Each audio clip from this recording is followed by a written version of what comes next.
Can you share some of those dreams or some of those stories just to give people a take at what you went through? The first one was really powerful, and this is where I talk about in the book, like, okay, this is gonna sound woo-woo, and I'm very much a very down-to-earth person. Like, the woo-woo stuff took me a long time to even open up to at all. I mean, I'm not a woo-woo guy now, but I do believe that we are connected, mind, body, spirit, very integral, girly, I guess. So the first one was I used to sell wine, and I was in a Safeway in the Seattle area. Well, I was writing the wine order. My stomach's growling. I go to the deli. I'm like, I'm just gonna get a sandwich. I got up there, and there was a pretty good line. There was all these like different hams that were for sale, on sale. So I asked if I could just try a sample of like the honey baked ham, and the deli lady was like, Yeah. "Sure, here you go." She handed me just one thinly sliced piece of ham, and I got it right about to my mouth. I didn't even put it in my mouth yet, and all of a sudden I had this feeling of absolute horror about eating animal flesh. It was like this wave that washed over me, and in that moment, I also had visions that were just like these little flashes in my mind of, like, pig faces and pig parts and slaughterhouses and very dark and blood, like, all in an instant, and then I'm standing there like, "What the hell was that? What just happened?" Yeah. And there's people behind me waiting in line, and I'm, like, looking at the lady like, "What did you do to this ham?" Like, What?" And so I just said thanks and I left. But then I had this in my hand, so I ate it just to kind of get rid of it. I didn't want to be rude and just throw it away right in front of her because I asked for it. And it was the first time I'd ever had an experience that was that powerful.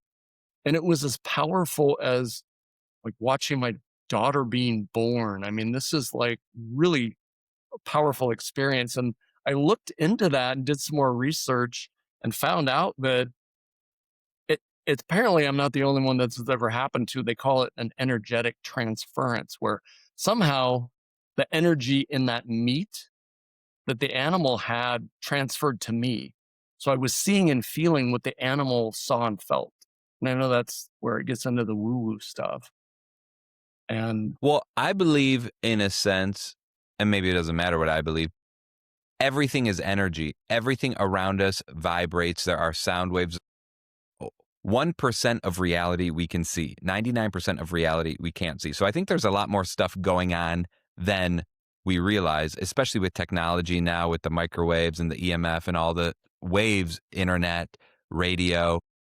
We know this stuff is all around us because it's on our phones, but you can't see it. And so I think there's other aspects to this as well that you hit on. So it doesn't sound woo woo to me necessarily. I've never had the experience. yeah, What I initially thought of reading your book, Scott, was from like a spiritual level.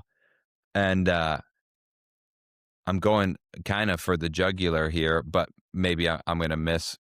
But everything living has a soul. If you look at philosophy, like everything that is alive has a soul of one nature or another. You'd argue if it's eternal or not, this or that. But so plants are also living things. What's different between a plant and an animal? Like, why can you eat a plant but not an animal? They're both alive. yeah. It's like the omnivore's dilemma book. He talks a lot about that. Um, I think there's a difference between the argument would be, well, does it have a conscience? Is it sentient? Does it have feelings? Does it have the organs that allow it to have physical feelings? Plants don't. Animals do. I mean that's really obviously as humans we have to eat something. If we're taking animal, Yeah. otherwise what's left? Sand. So yeah, that's really anything that can has a face or a mother. I think that really and can feel things, has emotions, is sentient, which somebody there's mean, you could probably argue, well, plants respond to music and they must feel things, but not at that level. So that's really where I draw the line. Got it. And that makes sense. And I wonder if it is more of a nuance where different people draw the line at different places. Mhm.